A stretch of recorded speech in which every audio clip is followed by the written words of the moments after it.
Oh, okay. We're gonna go back to the beginning of last night's stream with Mikey Smith. Okay, I'm gonna. Here's the thing. I've actually been a tour guide or telescope operator for observatories as a student.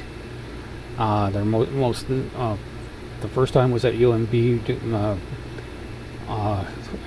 like every Thursday night. I think it expanded out to like a Friday nights or Wednesday nights during Hail Bob and Hackatucky because there was a lot of interest in things. And at St. Mary's University, this is their observatory, the Burke Gaffney Observatory. When I was there, is I think 14-inch telescope. It's been upgraded, and now you can actually use the telescope to take pictures online. But I've never had anybody like Mikey Smith who showed up just to be confrontational. Here's him driving around Saskatoon. Apparently it's cloudy there like it was cloudy here last night, so there wasn't supposed to be much at the observatory, but they have more of a more displays out. And every observatory with the university probably has an open house night, but once a month for anybody to come and drop by and take a look. St. Mary's is on top of a 22-story building, and UMB is on top of a 3-story building. The St. Mary's, they probably have to. You probably have to sign in. There's a limited number of people who can take a tour, but a lot of observatories do have open nights. This image was taken last year during an aurora that was so bright that it actually outshined the city lights in Halifax. So let's get started with Mikey. Let's see if I can actually show you.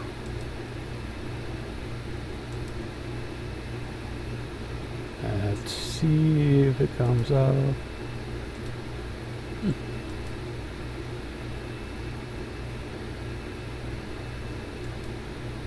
And here's what you can do with if you take the right images and combine them the right way. I think this is the Ring Nebula. It's been a long time since I looked at the image, but yeah, this is the Ring Nebula. But if you know what you're doing, you can do that. Now, let's get back to Mikey.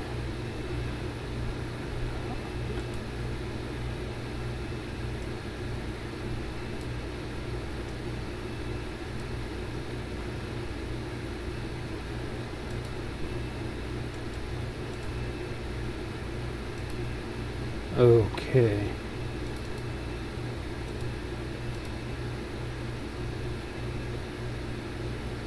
This is one good reason to do this first thing in the morning, or whenever nobody's around. So you can mess up without having a bunch of people in your comment section. Now, let's see. It's this window. It's this. No, it's this one. Should at least listen to them, hear them.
There's plenty of proving history. There's the buildings, there's the documents, there's stories. There's plenty of stuff backing this up. But governments, my view is that they're supposed to do their job. They're supposed to take care of everything. Take care of certain things. It's not everything, but that's why we have governments, to deal with national issues or provincial issues or town issues. But yeah, no, it's not made up. It's it's all based off of fact and data and research. So I'll let him go again. Oh yeah, teaching young kids this stuff. I don't know how old these guys look like. They're teenagers or so. So they should know better, but than to listen to this. But the thing is they're typical Canadians. They're fairly polite, and as long as you're polite to them, they'll be polite back to you.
Arwen is a flat earther from the Netherlands.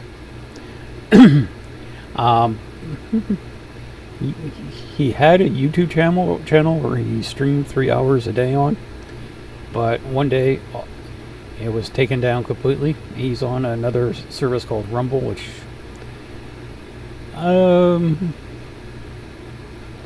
is for more people with more extreme views that are not allowed on YouTube. So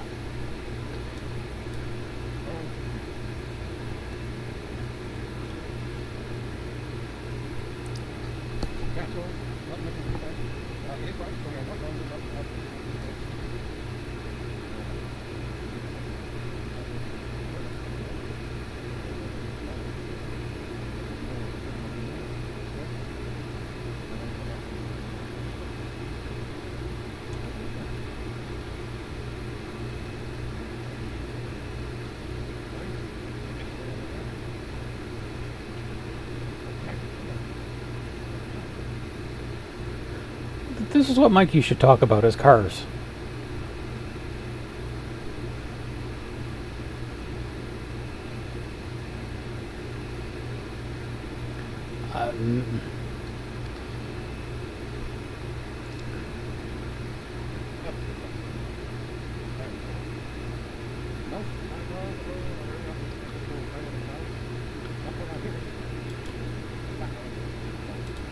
Yeah, Saskatchewan is flat.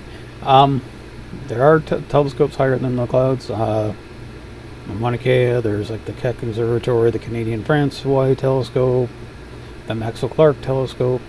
There's telescopes in the Canary Islands and in Chile that are higher than the clouds, and they're preferred to be higher than the clouds, so there's less atmosphere to look through. But not in Saskatchewan.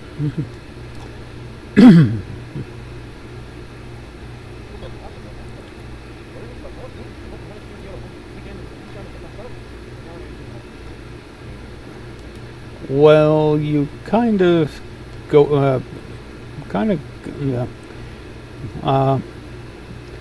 Started the one in Moose Jaw about talking about how their girlfriends need a more mature man.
Well, to the chip, it's probably the same thing.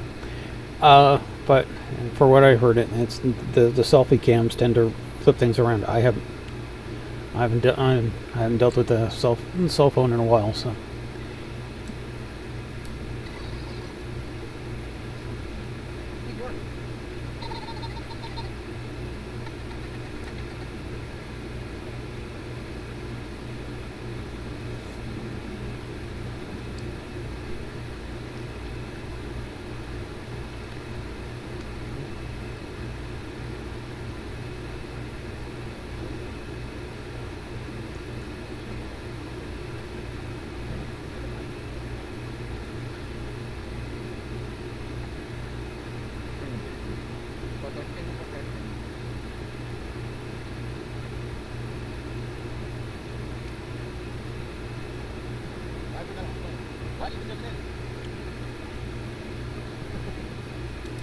It's a little joke that people came up with is if there was an edge, cats would push everything over the edge, like they do on tables.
Yeah, Mikey Smith went to Vegas and didn't have a way home or enough money to get back home.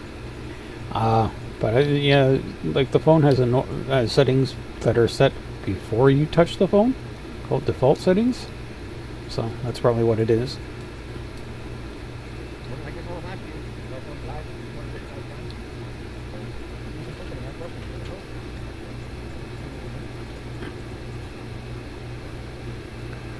Oh.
Thank you, MC Tune.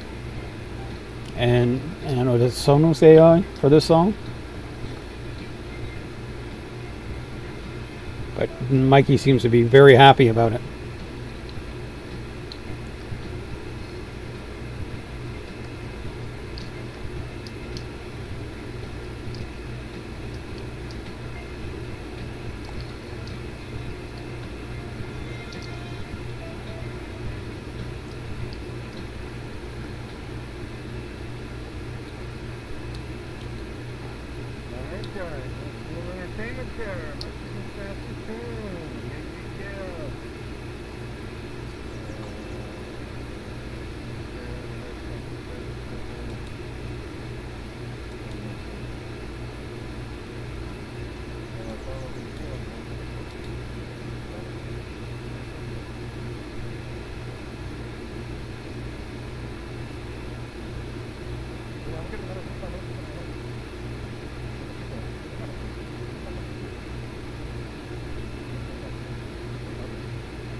Oh.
That's a unique opening. Probably could. Sometimes you can get through the moon through the clouds.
Okay, some of these are probably composite images, and some of them are probably a little enhanced. Well, a lot of images you see in magazines and stuff are enhanced, so they look better. But they're not cartoons. They're not just made up, or they're not just drawn. But he thinks he knows better.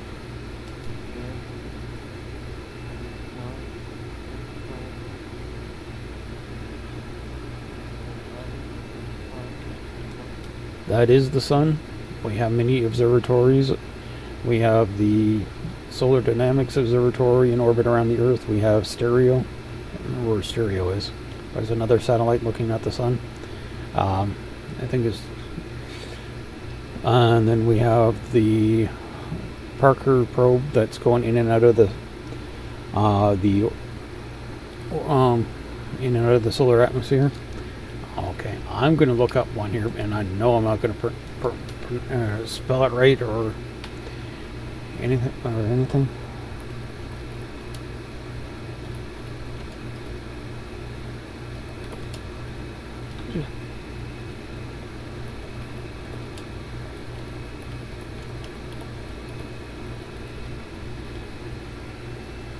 we'll take a look at.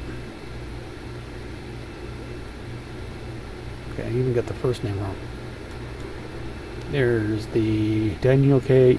Inouye Solar Telescope. Okay, it's located in Hawaii, Maui, Halaluka Observatory. Okay. The Gregor Tide Observatory, that's in the Canary Islands. And it's in Spain, but ran by Germany. The Gould Solar Observatory in Big Bear, California. Okay, there's the Andrei Severny Tower Solar Telescope and the Crimea. Okay, that's probably in. Well, maybe it's still running. There's the multi-purpose automated solar telescope in Russia. There's the large solar vacuum telescope, and that's in Russia again. So there's plenty of solar observatories that take images of the sun.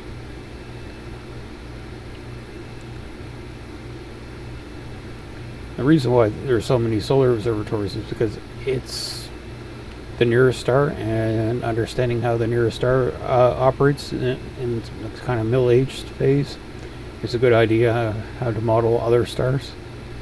But then there's some future telescopes, radio telescopes studying the sun, space telescopes.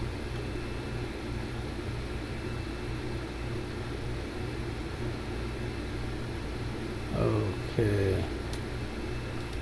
Heliosphere. There's Explorer 1 in the 60s, 61. Also 1. Okay, and that was in the 80s. Ariel 1.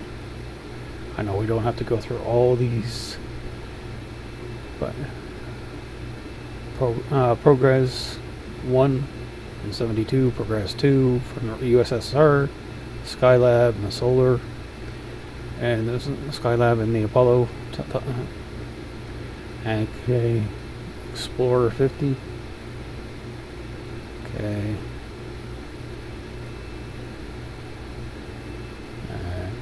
Voyager did some solar observatory look.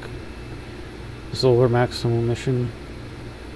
A whole lot of Progress missions. Ulysses.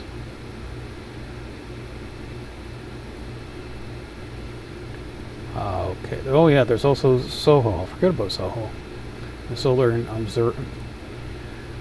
Heliospheric Observatory, and it's been in space since 1995. I think you can still take it. Let's see.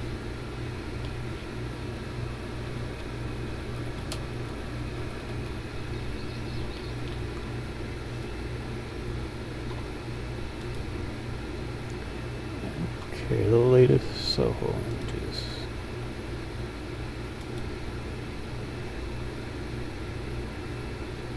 In different wavelengths. I think this is probably ultraviolet.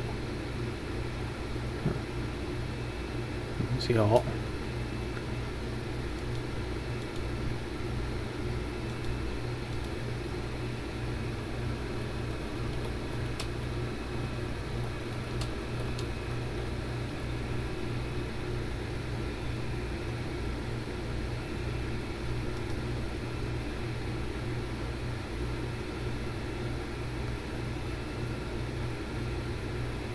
Get the stereo mission.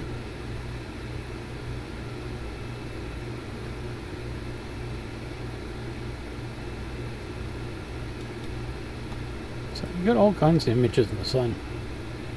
So we definitely know what it looks like. Okay, back to Mikey. Absolutely not. No. That's thank you very much. That's computer generated. All the images he takes with his cell phone are computer generated. Actually, they're using the same chips, or same type of, almost the same type of chips that a lot of the images taken for the missions are taken with. The CMOS, well, CMOS and well, originally it was CCD. I don't know. I'm not 100% sure what the difference between CCD and CMOS, but it's a chip when light hits it, it excites an electron on a pixel and creates a little bit of current. That is not. Where are the stars? Where are the satellites? No. Space doesn't exist. It's in a bubble.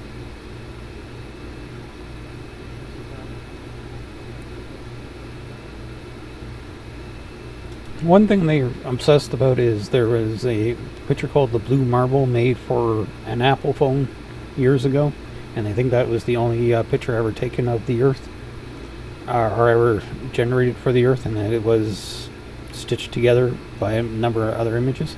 There are images from the Apollo programs back in '68 with Apollo 8, and then there's Apollo 11 images and all kinds of images of the Earth taken from space. So they do exist and they are real.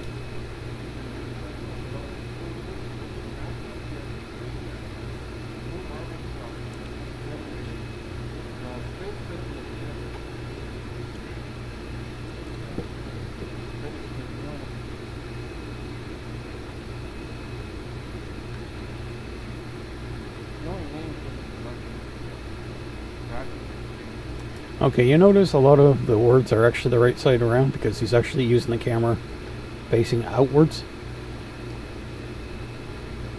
or on the back. And that's meant to be used for taking pictures of other things besides yourself.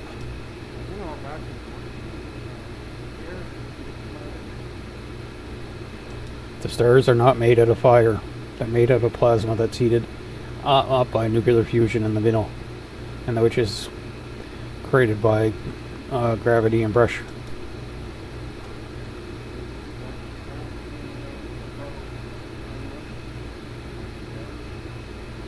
Where are the hot spots on there? Can you tell me where the hot spots are?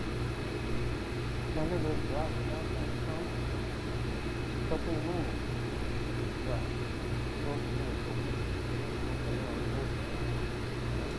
There are dark spots on the moon, and on the sun. These are created by what I think it is magnetic fields get twisted up, and the plasma on the outer layers kind of gets stripped away, and you can see through the lower layers. That's how it's created.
What did you expect? This is to explain what goes on in space to everybody.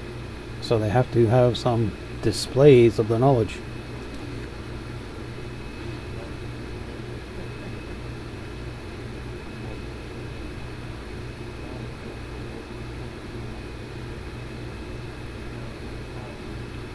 Star is only 75 miles away, by the way.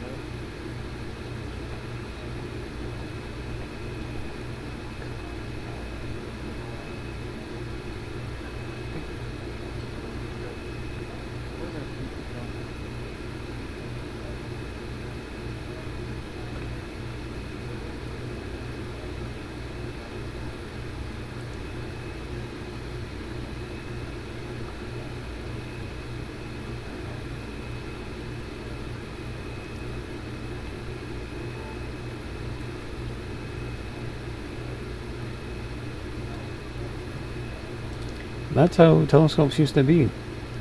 I would imagine those hand cranks adjust the right ascension and declination. It's an alt zenith telescope. It looks like a historical telescope. As I said, they're probably pointing it at the moon, and it's probably not much to do with research, but it looks like a cool thing to at least have.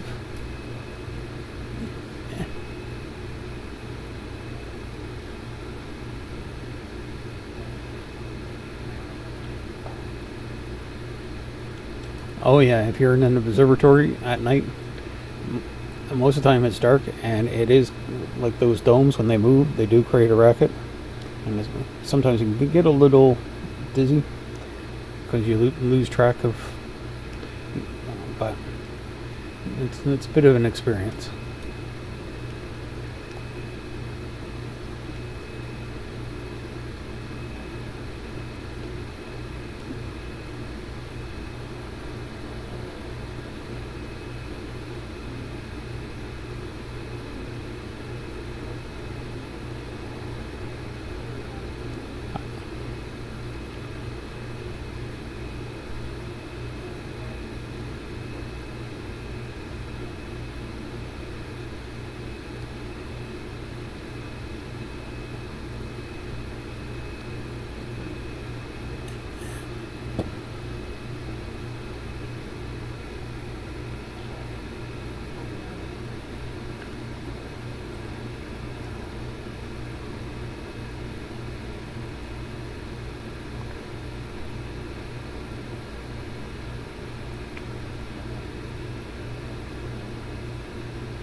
Most of these people are just here for the tour. They're not the people running the observatory.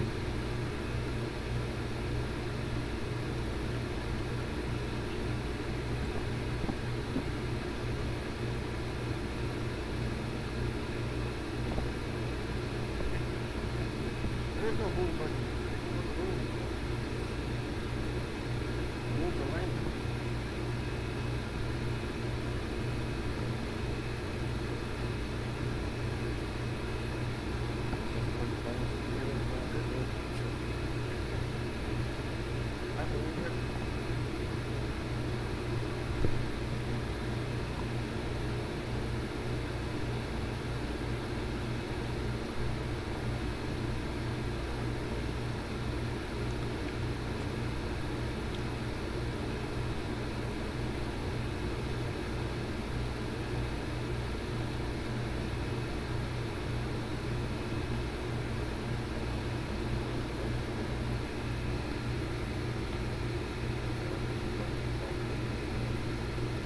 Actually, that could be true, but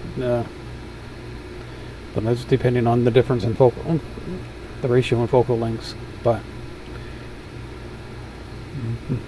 the optics have definitely evolved a lot. I don't know how old this telescope is, so I'm not going to say much.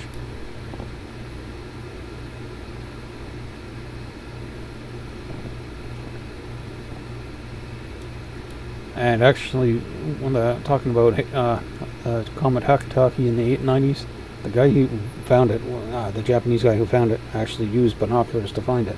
But they're bigger than the Mikey's.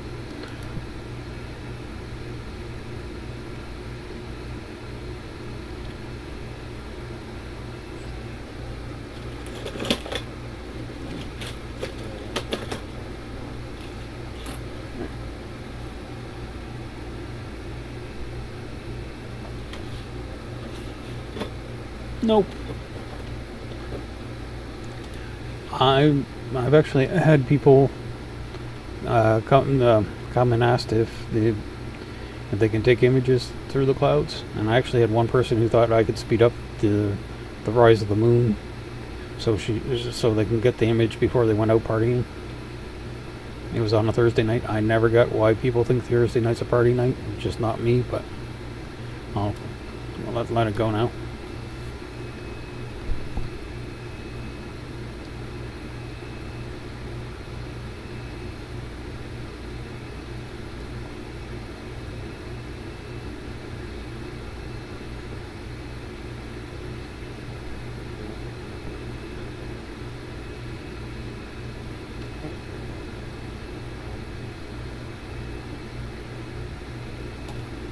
There could be some truth to that.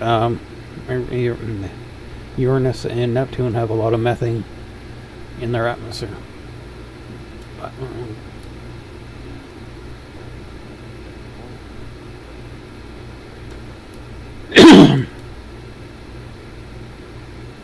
oops,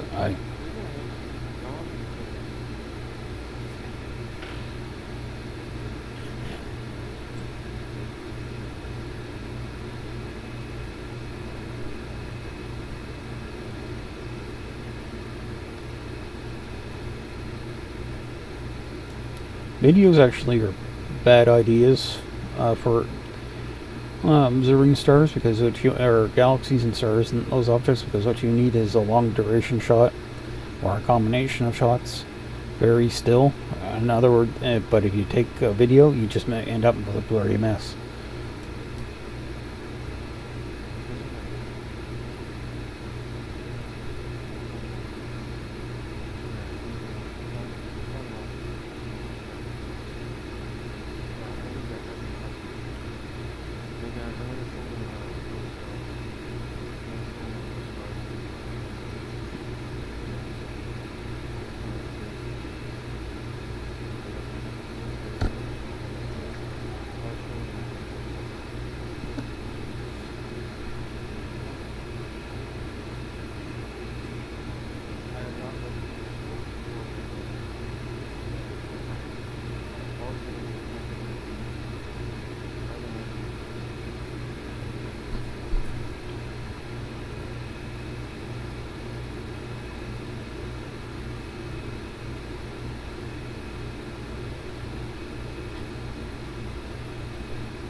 Well, they probably don't take a look at the stars, because it's probably a little bit difficult to move that around.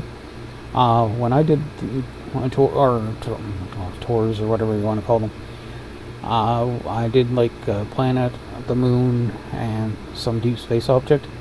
Looking at an individual star is kind of boring because it's just a point of light. But let Mikey go.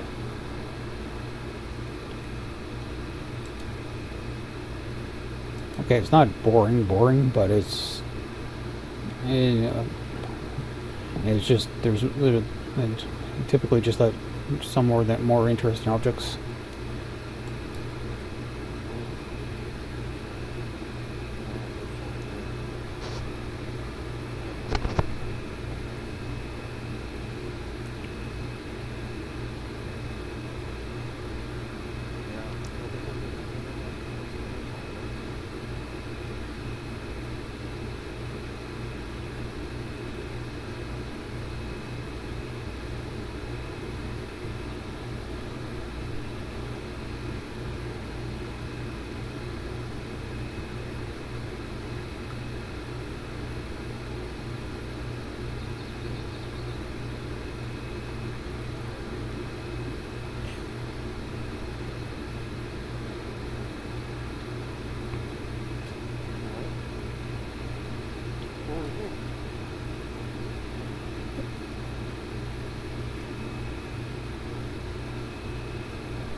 Yeah, I'm seeing that.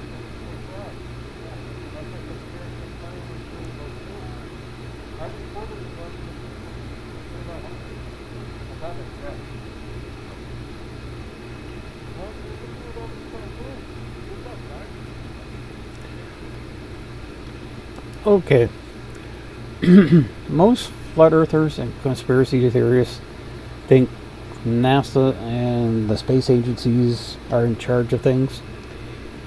They're not really. The Canadian Space Agency just builds things, or just is the administration part of building stuff and aid to projects like the James Webb Space Telescope or the Canada Arm and stuff. There's funny for research in Canada. There's the National Science, Engineering, and Research Council, and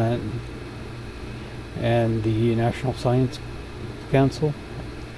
And there's also a professional organization known as CASCA, the Canadian Astronomical Society, and the Society Canadienne Astronomique gets blended in. Those are the organizations, and there's also the Royal Astronomical Society of Canada, which has both amateur and professional astronomers. And they're not really a governing body. They're just professional organizations for them to get together and talk and pool the resources to publish magazines or do various outreach things. CASCA has a meeting at once a year. Actually, this past June it was in Halifax. When I was an undergrad, way back in time, I was working for a professor, and I got co-opted, like everybody else, into helping with the conference. I took the benefit of actually sitting in on the talks during most of the week where they were there. Actually, the building that they put it in was a brand new building, and there still were a few bugs, and I ended up turning off the lights that were supposed to be done by remote. But the NASA and CAS and the Canadian Space Agency aren't really in charge of astronomers. Astronomers get their funding from the National Science, Engineering, and Research Council, or the National Science Council, or private grants, or wherever they can get their funding from. So him suing the Canadian Space Agency really makes no sense.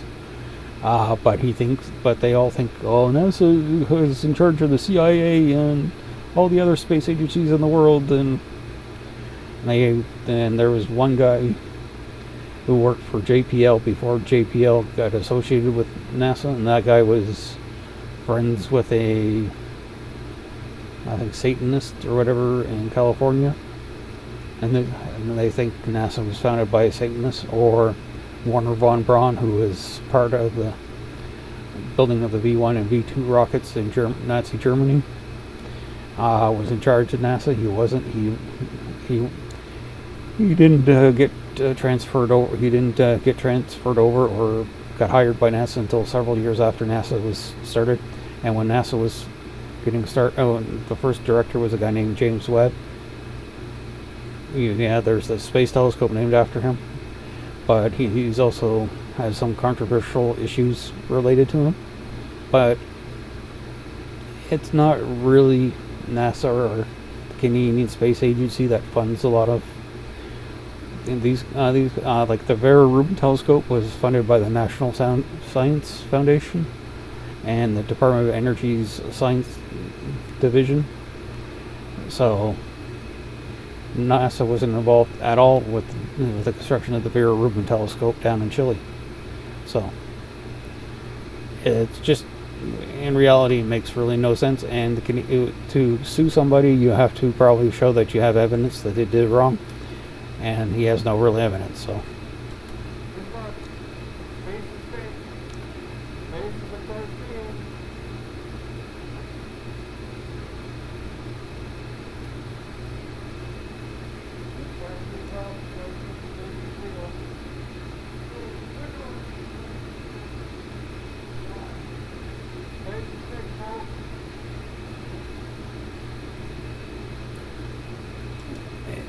Uh, Universities are kind of private property to a point, and if there was a person who kept on coming once a month and disrupting something, I'd let security know.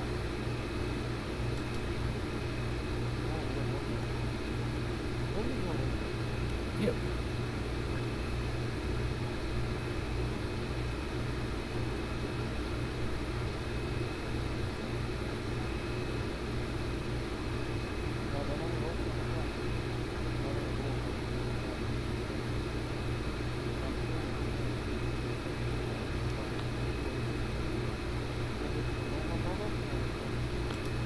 For sundial, it actually requires a round earth because mini sundials, the gnome in it, are actually different angles, and for them to have different angles, there has to be a round earth.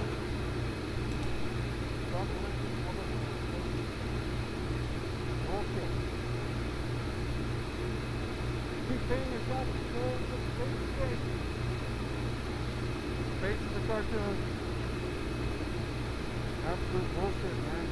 These young nations are here, they're just unbelievable. Just shit. Just shit. Keep lying to your children. Keep lying.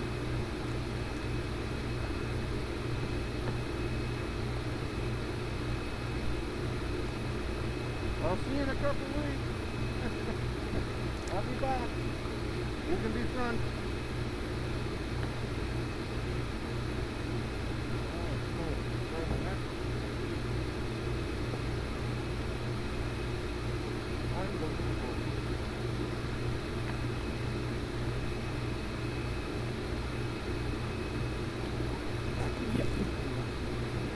Explaining the frickin' sundial. It only works on a flat earth. And that's why it's called the sundial. It's not called a moon dial. Or moon dial. Super dial.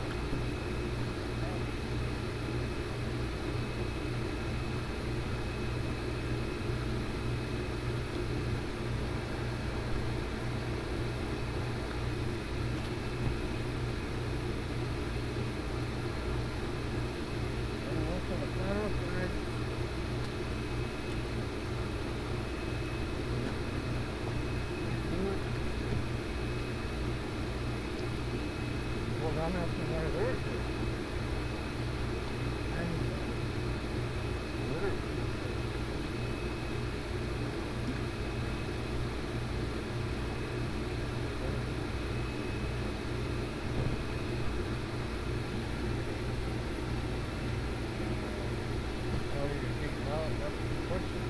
I've been watching like cuckoo man just on steroids.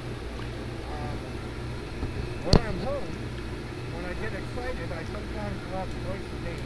Okay, that's good enough here. I think the other videos kind of start at this point or close enough. But yeah, that's Mikey's trips to the observatory. Again, this actually ended up better than the last time.